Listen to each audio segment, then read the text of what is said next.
안녕하세요. 오늘은 친중국가 인도네시아, 중국과 거리두기, 해양 권익에 대한 협상 거부 이유는? 이라는 기사를 소개하도록 하겠습니다. 인도네시아 외무부는 6월 5일 중국 정부가 남진해의 해양 권익에 관해서 인도네시아 정부와 대화에 의한 해결을 목표로 직접 협상을 벌이겠다는 제의에 관해서 중국의 일방적인 주장에 불과하며 전적으로 거부하겠다는 강경한 자세를 보였습니다. 중국은 남진해의 대부분의 해역은 자국의 해양 권익이 미치는 범위로 구단선으로 마음대로 설정하고 있습니다. 이에 대해 인도네시아, 말레이시아, 필리핀, 베트남 등 주변국은 국제법에 의거하고 강력 반발하고 있지만 이번 인도네시아 정부의 의사표명도 그 일환의 움직임으로서 남진해 문제에 대해 중국의 강경한 태도로 임하는 자세를 재차 표명한 것입니다. 발단은 5월 26일 인도네시아 정부가 유엔의 안토니오 그테레스 사무총장에게 보낸 서한에서 인도네시아는 중국이 일방적으로 주장하는 남진해의 구단선의 존재를 인정하지 않는다. 중국이 일방적으로 문제시하는 인도네시아의 해양 권익의 중복에 대해서도 역사적 국제법적으로 인도네시아의 권익이 미치는 해역으로 아무런 문제도 없다라고 주장한 것입니다. 이는 남진해의 남단에서 중국의 해양 권익이 미치는 해역과 인도네시아령인 나투나 제도 주변의 인도네시아의 배타적 경제 수역이 중복되고 있다는 중국 측의 일방적 주장에 대한 반론이었습니다. 유엔 사무총장에게 보낸 현지 주장으로 대리. 중국은 6월 2일 사무총장에게 서한을 발송합니다.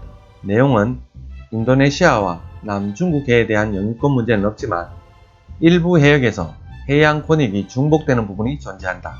이 문제는 양국 간의 향후 대화로 해결하겠다고 주장했습니다. 중국 측의 영유권은 존재하지 않지만 해양 권익이 일부 중복되는 해역이 있어 앞으로는 양국 간 협의라는 이러한 주장에 인도네시아는 강력히 반발했습니다. 중국은 자국의 주장을 일방적으로 주장하고 협의 해결이라는 평화주의로 위장하고 있습니다. 양국 간 대화로 해결하자면 당사자 이외의 간섭을 불허한다는 논법입니다. 중국의 외교적 상투적 수단이다. 중국은 여전히 일방적으로 자신이 좋은 것만 주장하고 있을 뿐 트집에 불과하다. 존재하지 않는 문제에 관한 협상의 여지가 전혀 없다. 대화를 할 타당한 이유는 존재하지 않는다. 인도네시아 외무부 국제조약국장이 현지 언론에 이렇게 입장을 밝혔습니다. 이러한 인도네시아 입장은 1982년 채택된 유엔 해양법에 근거한 것이라고 이전부터 주장을 이어오고 있습니다. 나투나 제도 주변에 몰리는 중국 어선. 특히 나투나 제도의 북부 해역은 국제법에 근거하는 인도네시아의 EEZ 지역이지만 이 지역 일부가 중국의 구단선에 중복되고 있다고 중국 측은 주장하며 중국 어선의 불법 조업, 감시선과 조사선의 접근, 침입하는 사태가 반복되고 있습니다. 이러한 사태에 해군과 해양수산부의 거센 압력을 받은 조코 위도도 대통령은 이 해역에서 경계 감시 강화를 지시하고 불법 조업을 계속하는 외국 어선의 납포와 동시에 조업하는 인도네시아 어선의 보호를 계속하게 됩니다. 또한 이 섬 주변 해역에서 경계 감시 활동을 강하게 하기 위해 나투나 제대에 새로운 군사기지 그리고 납포한 외국인 선원들을 수용했던 입국 관리국 시설의 건설 확충을 착수하게 됩니다. 하지만 군 시설 건설이 예정대로 진척되지 않고 정원한 병력도 부족하여 다시 중국 어선이 활개치고 있다고 합니다. 친중국에서 원고리 외교로 현 정부는 2019년 10월부터 2기에 들어갑니다. 조코 위도도 대통령의 정권 운영은 2014년부터 1기에는 중국의 경제 지원에 의존하는 친중의 외교 자세가 두드러졌습니다. 2015년에 중국이 주도한 수도 자카르트, 자와파라를 연결하는 고속철도 계획과 복소 인프라 정비 계획에 참여하여 인도네시아에서 중국의 위상은 높아져만 갑니다. 그러나 대통령은 1기 친중 강요에 대해 2기의 연임을 거부하면서 친중 세력의 영향력은 사라졌습니다. 5월 29일 국가전략 프로젝트의 재검토를 협의하는 국무회의가 열렸습니다. 거기서 공기 지원과 비용 인상을 이유로 고속철도 사업에 일본 참가를 촉구하게 됩니다. 중국과 거리두기를 상징하는 하나의 사례로 보여집니다.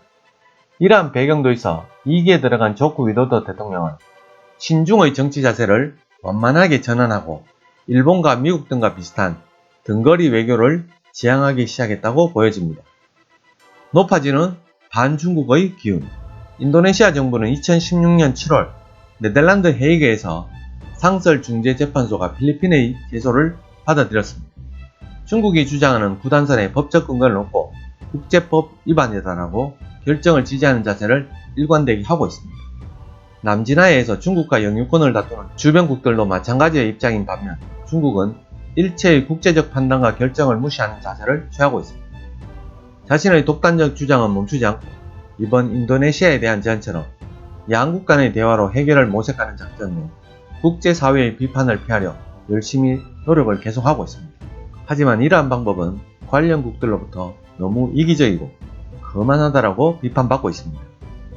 동남아 국제연합 아세안은 만장일치라는 대원칙이 있기 때문에 친중국인 캄보디아, 라오스 등의 반대로 동남아 국가연합에서 중국을 실명으로 비난하거나 강경수단으로 나아가기는 쉽지 않을 것입니다.